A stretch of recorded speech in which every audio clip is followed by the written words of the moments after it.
Dès qu'un cyclone était annoncé, il y en a eu 6, on chargeait en eau, en bois, en essence, en tôle et autres matériels. On allait en mer attendre la fin de sa trajectoire, puis on portait assistance aux atolls. Pour Véhéna, nous étions à Papeete en petit entretien. Aussitôt les dégâts réparés, nous avons appareillé.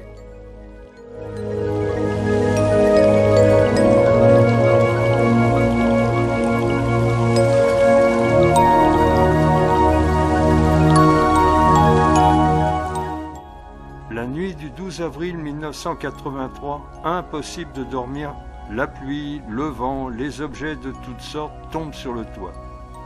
On place les enfants et les valises dans la salle d'eau, car entourés de murs en béton.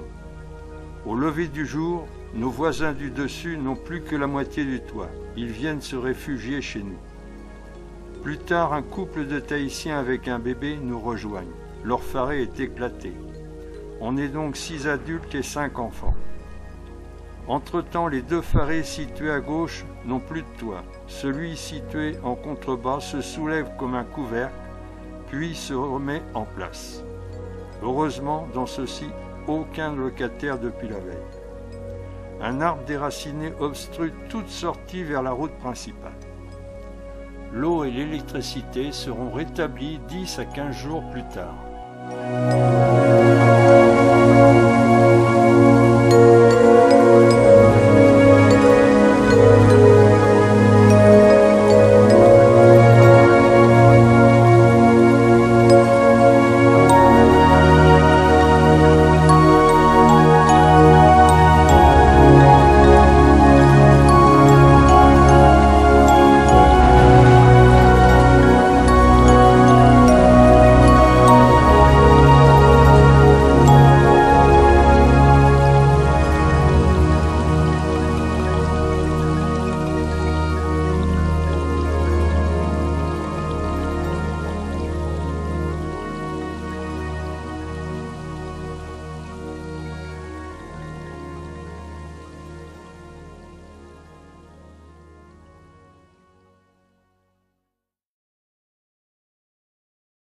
Destructeurs au travers des Tuamotu. Et les stigmates de la catastrophe sont loin d'être effacés. C'est presque devenu un lieu commun de le dire, mais il faudra des années pour redonner un visage normal aux îles frappées par cet incroyable enchaînement de catastrophes, et encore bien des années supplémentaires pour résorber le coût des réparations, de la reconstruction et des mesures préventives aussi, des mesures de sécurité qui s'avèrent indispensables face à ces sautes d'humeur de la nature. La charge nouvelle qui s'impose ainsi au budget de la Polynésie ne va certes pas faciliter le redéploiement économique auquel les élus se disent tous attachés, même s'ils en ont une perception différente. Et cela parce que la force des éléments déchaînés est venue remettre en cause les projets les plus ambitieux quand elle ne bouleversait pas, en les réduisant à néant, des programmes de développement et d'équipement qui étaient déjà en cours. La priorité aujourd'hui va en effet à la reconstruction. Celle des propriétés privées, bien sûr, des demeures balayées par le vent ou l'océan, mais aussi celle des équipements publics, des routes, des ponts, des quais, des aérodromes, des écoles, des mairies, des dispensaires, sans oublier les cultures dévastées et les cocoteraies réduites à néant. Près de 17 milliards au total, si l'on met bout à bout l'ensemble des dégâts causés par les cyclones qui se sont acharnés sur le territoire depuis décembre. 17 milliards, c'est plus de la moitié du budget annuel de la Polynésie. Et 10 d'entre eux sont à mettre au compte de Véhéna seul. Véhéna, qui n'avait pourtant fait que frôler Tahiti à 40 km de la presqu'île, c'était le 12 avril dernier. Annoncé depuis 48 heures pour Tahiti, le cyclone Véhéna, à la mauvaise surprise de tous ceux qui n'y croyaient pas ou qui n'y croyaient plus, ravage l'île depuis minuit. Ce n'est qu'à 8 heures du matin que nous pouvons filmer et découvrir l'avenue Brua obstruée. Nous devons nous engager dans d'incertains slaloms à travers les rues de Papeete pour atteindre le port. Sur le front de mer, nous éprouvons quelques difficultés à maintenir notre véhicule et quelque appréhension à la vue de certaines voitures plus malchanceuses.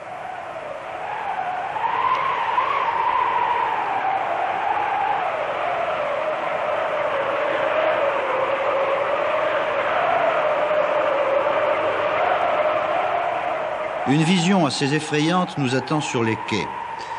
Les plaisanciers, tels des ludions, tentent depuis le début de l'ouragan de minimiser les collisions, tandis que du côté des bonnetiers, c'est le désastre.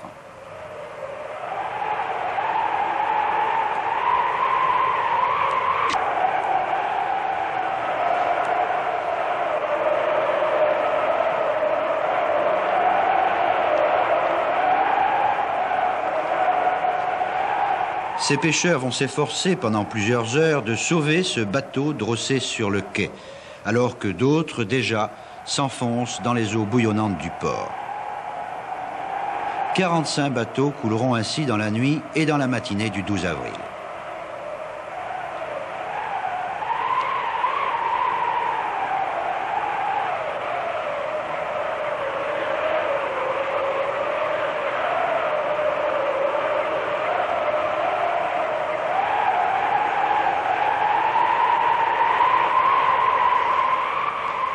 Depuis minuit, des pluies torrentielles s'abattent sur l'île, les rivières grossissent rapidement, elles feront des ravages dans les vallées où pour le moment nous ne pouvons nous rendre, les routes étant coupées.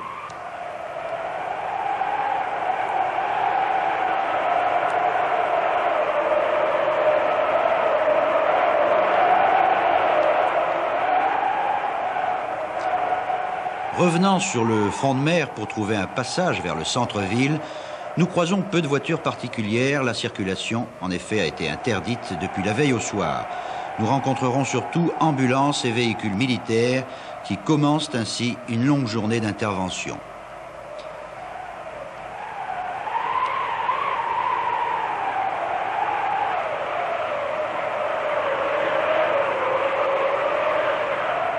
Vers 8h30, il nous est de plus en plus difficile de parcourir les rues de la ville. Nous arriverons cependant peu d'instants après que ne se soit écroulé le vaste Pharet qui abritait les vendeuses de colliers de coquillages.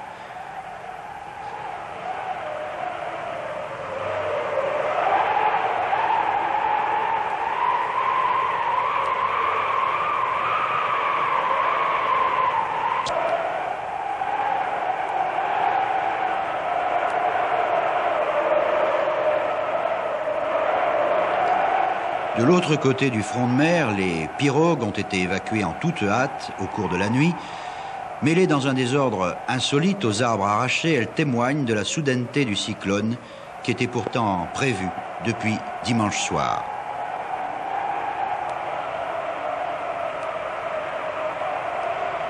Vers 5 heures du matin, on nous avertissait et nous avertissions à la radio qui fonctionnait 24 heures sur 24 que la RDO était coupée.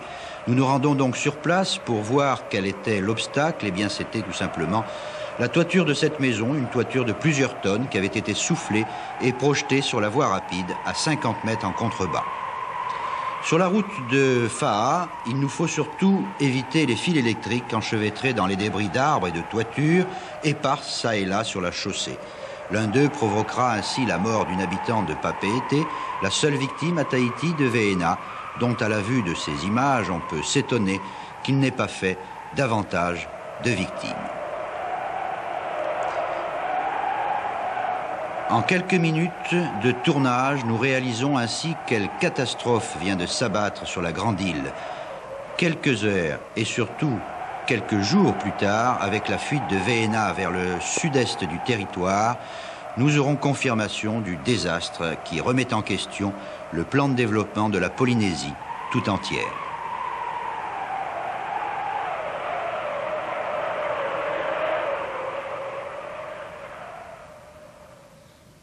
Oui, la tempête avait ainsi soufflé sur Tahiti, Moorea et Mehetiya pendant près de 12 heures.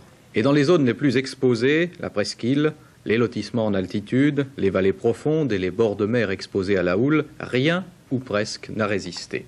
Nous connaissons tous aujourd'hui des récits de toitures qui se soulèvent puis qui décollent comme portées par le vent, ou de maisons qui explosent littéralement après que le souffle du cyclone se soit engouffré par une baie vitrée ou parfois même par une aération que l'on avait omis d'obturer. Au total, plus de 5000 habitations individuelles ont ainsi été détruites ou désarticulées de telle manière qu'elles ne valaient guère mieux. Et pour mesurer l'étendue du désastre au lendemain du cyclone, les autorités ont dû recourir à l'hélicoptère. À bord, un de nos caméramans.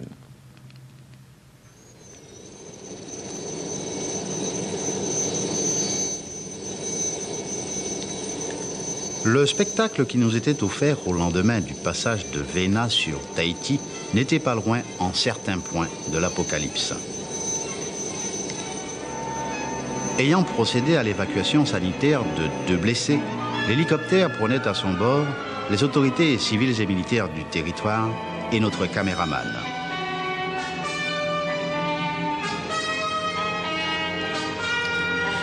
Par ces images qui défileront devant vous et que certains ont déjà vues, Jean-Raymond Boudin témoigne. L'impression qui prévalait et qui devait se vérifier au fil des semaines était que les dégâts considérables constatés sur l'ensemble de l'île coûteraient très cher. La rapidité avec laquelle le cyclone avait opté pour la trajectoire le conduisant sur les îles du Vent avait quelque peu surpris marins-pêcheurs et plaisanciers, bonitiers coulés dans le port, yachts en très mauvaise posture sur le récif et sur la côte, bungalows de construction traditionnelle éventrés au brasé.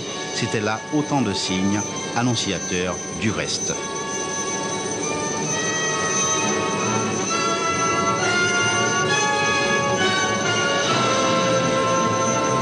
Le reste, ce sont ces habitations décapitées ou purement et simplement balayées par le vent et par l'eau, laissant leurs propriétaires démunis et des familles entières dans le plus grand besoin, ayant été impuissants devant les événements sans avoir pu sauver le moindre bien.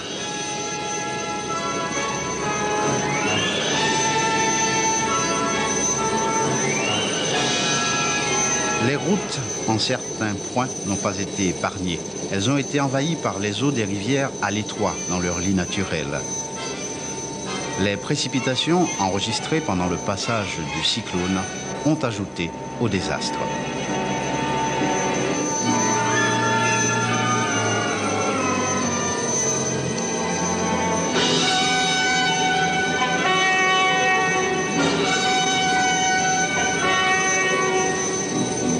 Le désastre, il s'étalait sous l'œil de la caméra sur le territoire de la presqu'île. Taotira a payé un lourd tribut à la tourmente. Les effets combinés du vent, de la pluie et de la mer pénétrant à l'intérieur des terres et inondant le village n'ont rien épargné.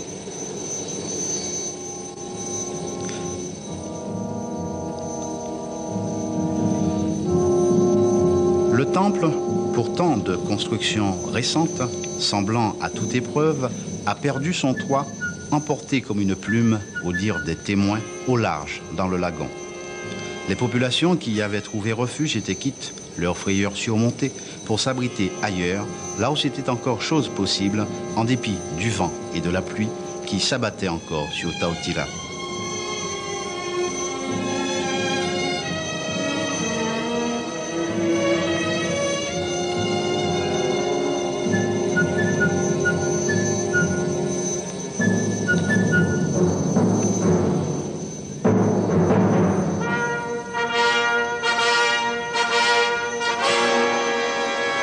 Absent du territoire à ce moment où la nature, de sa puissance, reprenait ce qu'elle avait donné aux habitants de cette région, le député-maire n'en croyait pas ses yeux à son retour de Paris.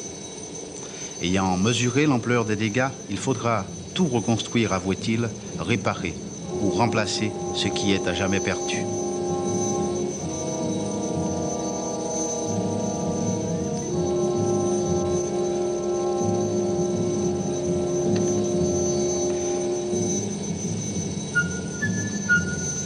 Il faudra reconstruire aussi, à Faoné ou avant Véna, de coquettes résidences aux jardins composés avec goût ne sont plus que tas de gravats, de poutres ou de tôles, lorsqu'à leur emplacement, on ne trouvait pas que tas de coraux jetés sur la berge par la force des vagues. Là comme ailleurs, sans attendre, la fierté aidant, le courage engendrant la détermination, on a commencé à reconstruire avec l'aide de parents ou d'amis moins sinistrés. Pour cela, il fallait déblayer, puis récupérer ce qui pouvait l'être afin de parer au plus pressé.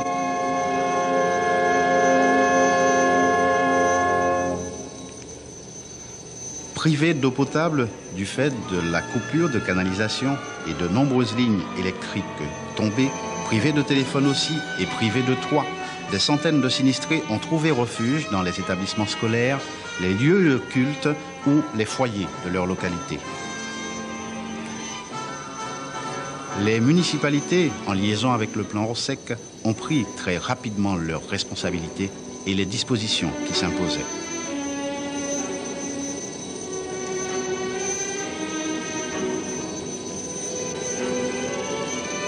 Il fallait organiser l'assistance aux plus démunis, mais penser aussi à rétablir les liaisons. Les équipes municipales au travail, dès le lever du jour, étaient rejointes par celles de l'équipement. Les coupures de route constatées ont procédé par des moyens de fortune au rétablissement de la circulation des personnes, avec toujours présent à l'esprit le souci du risque limité, en dépit du désordre qui régnait après le passage de Véna. Déjà ébranlés lors du passage de Réva, certains ouvrages publics, comme le pont de la Papenaud, n'ont pas résisté aux rivières en crue, charriant troncs d'arbres et décombres de construction emportés, formant bélier contre les piles qui, au terme d'assauts répétés, se sont écroulés, entraînant dans leur chute des portions de route.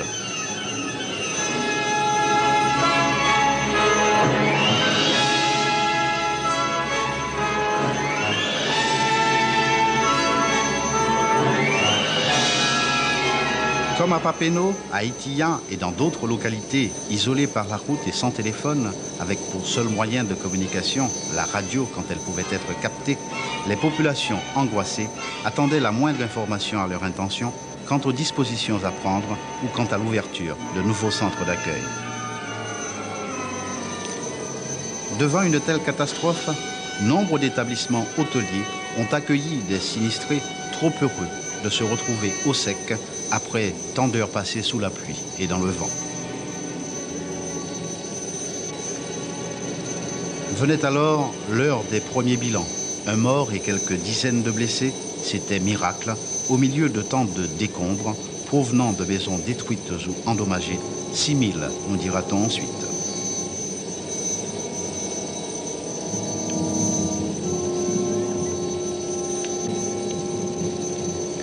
Les dégâts chiffrés par les autorités au fur et à mesure que s'effectuait l'analyse des informations fournies par les mairies donnent maintenant une idée précise de la hauteur de la facture que le territoire devra honorer pour effacer les traces de Véna sur les îles du Vent certes, mais aussi des cyclones précédents sur les autres archipels. Presque pas ou peu de terres de Polynésie auraient été épargnées par ces phénomènes naturels en série dont on disait que leur route ne passait pas par ce coin du Pacifique Sud. La légende a vécu désormais et il faudra à l'avenir tenir compte de ces nouveaux paramètres qui ne peuvent et qui ne laissent déjà plus indifférents.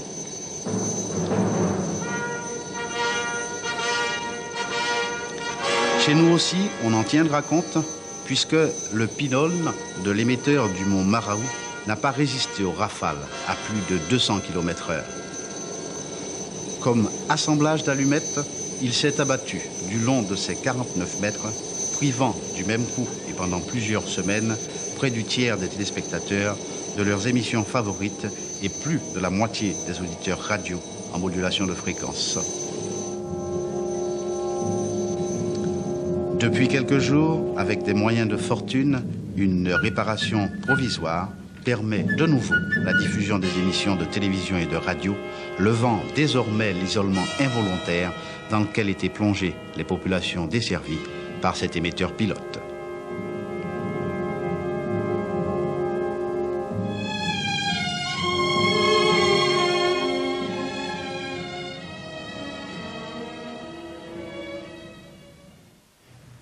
Après la plupart des îles Tuamotu, Tahiti a payé donc ainsi son tribut au cyclone. Et si l'on a attaché plus d'importance à cette catastrophe, ce n'est pas qu'elle était plus durement ressentie sur la grande île qu'à Kaukura, qu'à Rangiroa ou à Pataki par exemple lors des précédentes tempêtes.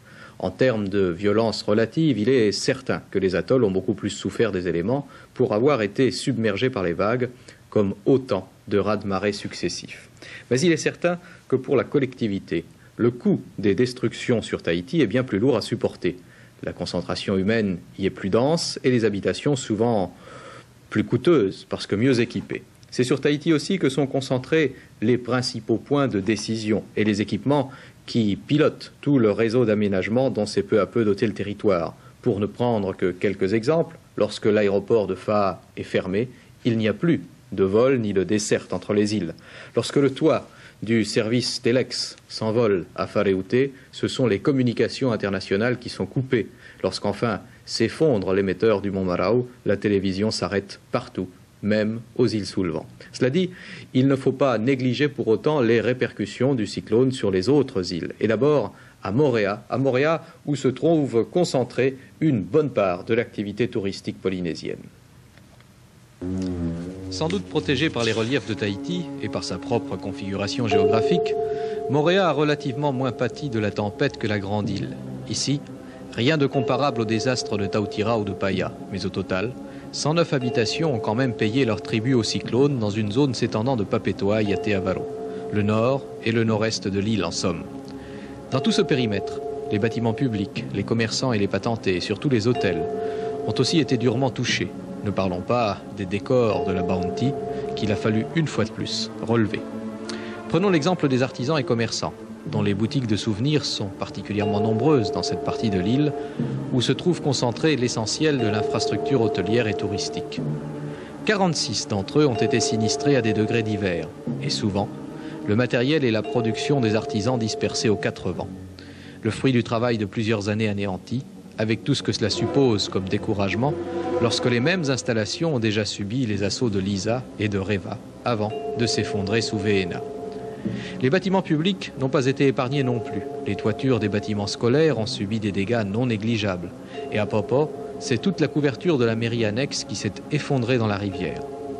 Mais l'ensemble du bâtiment a ensuite tellement souffert des intempéries que l'on peut considérer le coût des réparations comme équivalent à une perte totale. Pour les hôtels, les chiffres parlent d'eux-mêmes.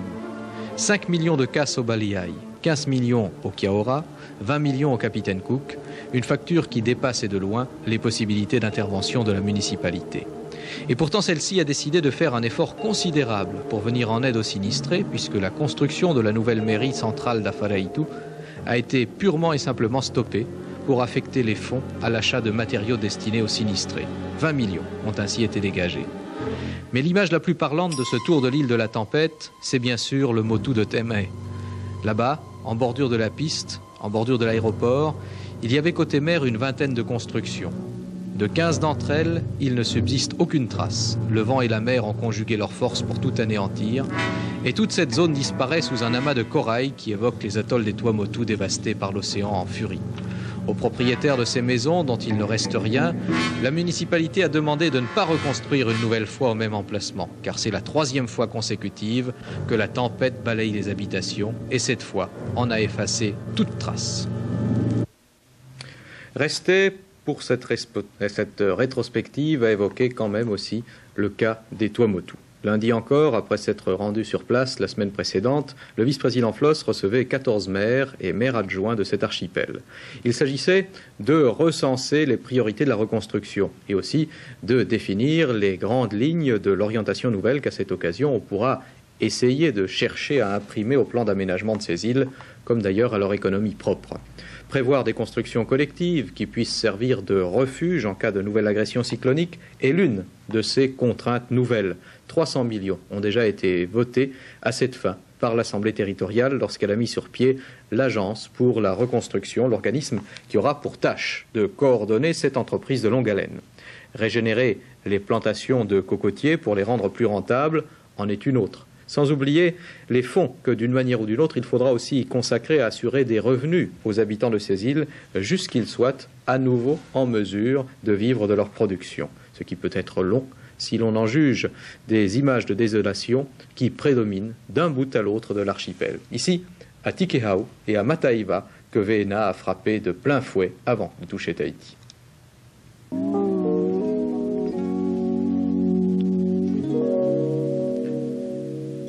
Ce 12 avril, au moment où Tahiti subit les assauts de l'ouragan, Veena a ravagé depuis 48 heures le nord-ouest des Tuamotu.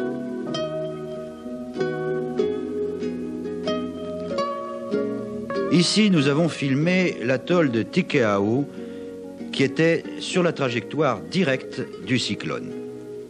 Ce sont pratiquement les mêmes images de destruction sur toutes les îles frappées par les cyclones de cet été 83. D'est en ouest, du nord au sud, c'est tout l'archipel Tuamotu-Gambier qui est donc sinistré par 4 cyclones, Nano, Orama, Veena et William. Le dernier point des dégâts faits hier dans les services de la protection civile donne l'estimation provisoire suivante. Pour les maisons détruites et les biens privés perdus, 1,6 milliard. Pour les édifices publics, ce sont 800 millions qu'il faut inscrire sur la note à payer. Également, 800 millions de dégâts aux cocoteraies, aux fermes perlières, parcs à poissons, etc. Soit au total 3,2 milliards, et c'est un chiffre non encore définitif. Pendant plusieurs jours, des bâtiments de la marine ont effectué des rotations pour apporter des vivres, des matériaux et parfois, comme Aéré-Eretoué et Maroutéa Sud, évacuer les habitants, solution de secours d'urgence. Certes, les autorités territoriales et les représentants de l'État ont donné toutes assurances pour la reconstruction des villages et la reconstitution des cocoteraies notamment, mais c'est une entreprise longue et difficile et on comprend que parfois les habitants des Tuamotu soient un peu désorientés.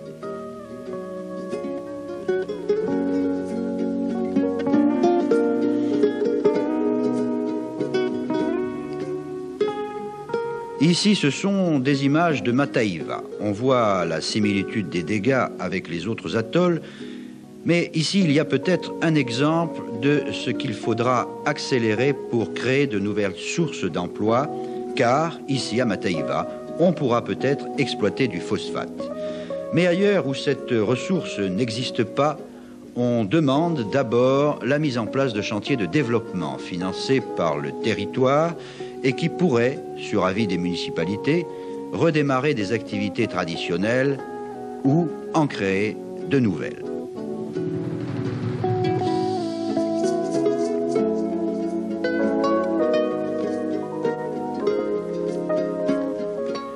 C'est, semble-t-il, la première et la seule façon d'aborder ce bilan désastreux, dont je vous rappelle le chiffre provisoire, 3,2 milliards de francs pacifiques engloutis par les cyclones de ce tragique été 83.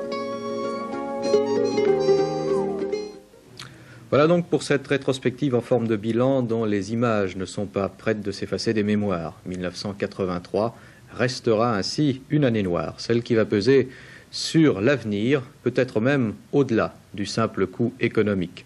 Car ce qu'a prouvé cette catastrophe, ce qu'elle a une fois de plus mis en lumière, c'est la fragilité de l'équilibre polynésien, et qu'on le veuille ou non, il faudra bien en tenir compte aussi à l'heure où on discute par exemple de l'avenir des relations institutionnelles entre la France et la Polynésie, mais à l'heure où se prépare aussi une reconversion vers une économie plus productive que dépendante de l'extérieur. Bonsoir.